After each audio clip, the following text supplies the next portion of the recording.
The reason the people of the world, they are not making more impact than Christians, by the way. But the reason they are making the level of impact they are making is because we have abandoned the word that God sent us to dominate to them, and we are looking for places in the spirit where it's not our natural habitat. So we grow in the spirit, but our word is subdued. When you come into the world today and you say you are looking for a leader, you will hardly find one among all the prayer warriors. So one of the major significance of our existence in this realm is the fact that we are here to bring the government of the spirit realm into the natural realm.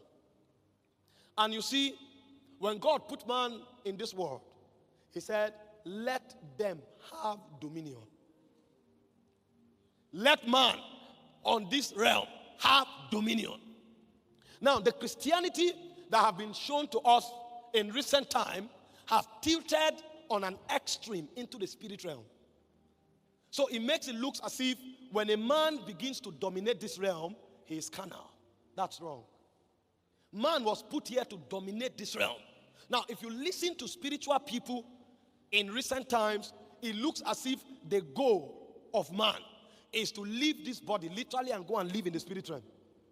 So they make it look as if you are dominating this realm, you have become carnal and you are no longer mindful of God, because we have not understood the reason why we are here.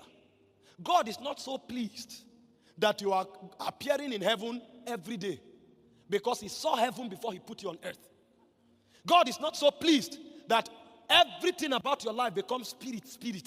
So spirit that you can no longer pass your biology. You have become so spirit that you can no longer do business and succeed. So you see a believer, because he's a man of prayer, he has become a creature of poverty. So his life is a visible definition of poverty. If you want to understand what poverty means, don't go and read any book. Just look at him. It's an expression of the essence of poverty.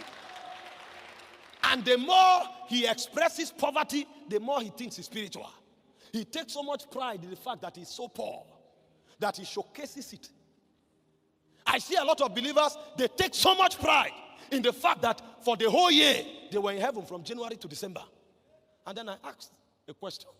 God saw the spirit realm before he put you on earth. He could make you like Angel Gabriel, but he decided to clothe you with body. How come this your spirituality has no impact in the visible realm where you dwell? There is a problem. It's a fundamental problem with our understanding. So we need to understand that we were created to dominate this realm. We were created to live in this realm, not in the spirit realm. When you begin to journey in the path of prayer, you are going to realize that there are two basic things that will happen to you. First is that you will begin to traverse the spirit realm. You will begin to walk in the corridors of the spirit realm. You will begin to do a lot of business in the spirit realm. You will become acquainted with the spirit realm. The reason is because man was created to participate and to partner with the divine.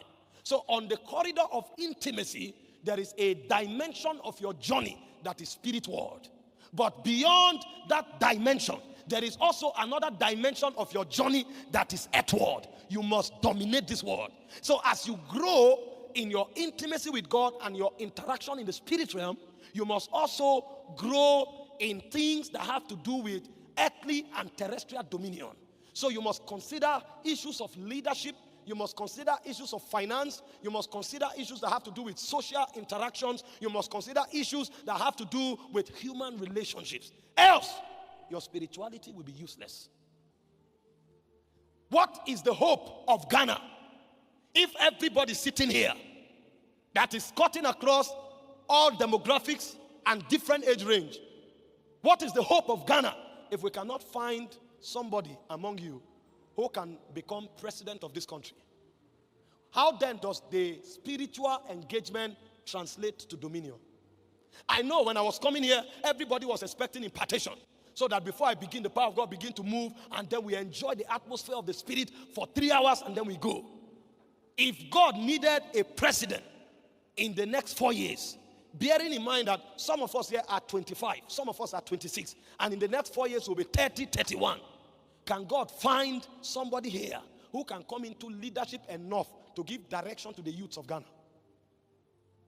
Can God find somebody who who can enter the legislative arm of government and talk to them intelligently about the plights of the youth and bring strategies on remediating the plights of the youth. After all the impartations, can God find somebody here who can sit down and design a model, an economic model that can affect the scope of the national market and economy of Ghana, that he can put his grace upon and use to advance the frontiers of the kingdom? Can God come among us here and find an intellectual giant who can produce innovations that the world can bank on tomorrow? Why do you think we are so afraid? I know the idea behind the vaccination is the strategy of the Antichrist to bring control, and we will fight it and refute it with all our might. But I also know the reason we are afraid is because most of the leading firms that are responsible for the production of the Antichrist are agents of the devil. You will hardly find kingdom people that can produce vaccines like that the world can bank on and say, no, I know this one is Jesus. His goal is not to modify the genome of man. His goal is not to turn man to an alien. I know this one still has the fear of God, and he don't want to tamper with the delicate engineering of the frame and the makeup of man. We know most of the people pioneering these things are demonic people. But when are we going to have Christians that understand the intelligence and the strategy of dominating the world by taking authority over every strata of human endeavor? The moment a believer begins to make stride in those areas, he's seen as a carnal person. If a believer goes into politics, we disconnect from him because he has become carnal. He no longer holds stake in the church. We believe his goal is to bring government money and put on the altar, and then we impart him go. We don't care what he does. But all the laws and legislations that come from the government is affecting the church. That's why church can be shut down, because the person who is making the law, first, is not afraid of God, and number two, he doesn't have the interest of the church at heart, and number three, he doesn't believe the church is relevant. The reason you go to the market and you see all kinds of demonic expression is because the people leading the market and determine the forces of the market have no fear of God. So the goal is only about gain. So we need to consider how to deploy prayer. Since it's a prayer conference, it's not a leadership conference, it's not an economic conference, it's not a marriage conference. But we need to learn how to deploy the arsenals of prayer to dominate the visible realm. Today, more than 60% of the young politicians in Ghana are committed to Freemason. So the Orokpo is already trying to hijack the politics of Ghana. And then we have people praying who are not conscious or sensitive to the different strata of society. We have people praying who are not conscious about developmental issues. An intercessor fails an exam, and then he wakes up proudly and says, it's a dealing. God is dealing with me. He wants to humble my pride. There are 1,001 resources by which God can humble your pride with. Not your exam, not your certificate that your future depends on. God doesn't need you to fail exam to address your pride. There are many resources he has to do that. And I'm not saying God cannot do that. But I'm saying when you fail exam, take responsibility. Sit down, read, and pass. Because God needs your brain as well.